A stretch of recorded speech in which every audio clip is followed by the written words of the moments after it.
রাত পোহালেই সরস্বতী পুজো। সরস্বতী পুজোতেও এবার থিমের চমক। দীঘার পেজ 11 ক্লাবেরই এবারের চমক অজন্তা ইলোরা।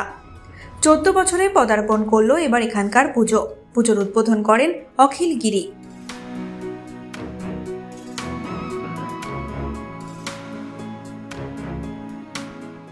এবছর আমাদের থিম আমরা চেষ্টা করেছি অজন্তা ইলোরার গুহচিত্রকে তুলে ধরার জন্য। আমাদের প্রাচীন সভ্যতা, আমাদের প্রাচীনকে ভুলে গেলে চলবে না।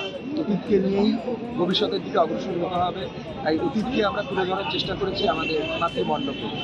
তার সাথে আপনারা দেখতে পাচ্ছেন আমাদের মায়ের মূর্তি নর্তকী রূপে বিরাজিনী, আমাদের শিক্ষা প্রদায়িনী মা, যিনি জ্ঞানরূপিণী, জ্ঞানদায়িনী, এবং আমাদের মাতৃমণ্ডপে বিরাজ করছেন একদম বিরাজমান মা, যে এইভাবে আমাদের সামনে এসে উপস্থিত হয়েছেন তাতেই আমরা গর্বিত, আপ্লুত এবং অভিভূত।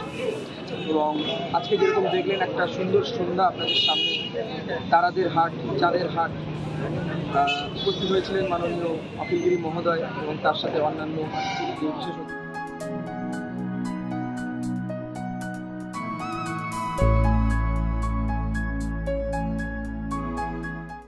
দাদা, রামনগরের একদম ঐতিহ্যবাহী পুজো পেজ 11 এলেন, কি বলবেন? কেমন লাগছে আজকের এই মণ্ডপ, অসাধারণ মণ্ডপ সজ্জা, প্রতিমায়ও? পেজ 11 এটা 14 বছর পুজো করছে। পেজ 11 প্রতি বছরই তারা নতুন নতুন একটা থিম নিয়ে তারা পুজো অর্চনা করে। এবছর মায়ের পায়ের মাথা নিচু, এটা ভালো চিন্তা ভাবনার মধ্যে এরা পুজো অর্চনা করে। এদের এই থিমের মধ্যেই বোঝা যায় যে এরা কতটা চেতনশীল এবং কতটা এরা সৃজনশীল। চেতনার মাধ্যমে তো সৃষ্টি হয়, আমার চেতনা না থাকলে সৃষ্টি হবে কেমন করে? তাই এরা চেতনশীল যেমন, সৃজনশীলও তেমন। তাই এরা মনে করে যে এই যে পুজো অর্চনার পুজো মণ্ডপ থিমকে সামনে রেখে মানুষের মধ্যে একটা ভালো বার্তা দেওয়ার চেষ্টা করেছে।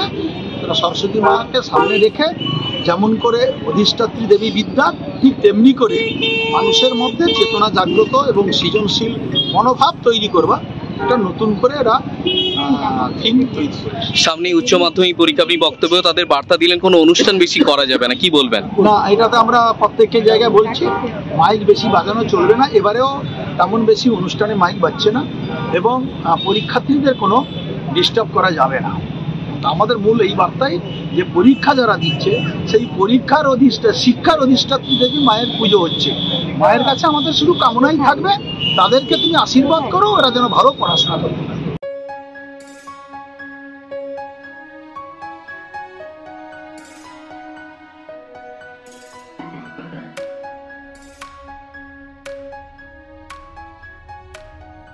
এই সময় ডিজিটাল।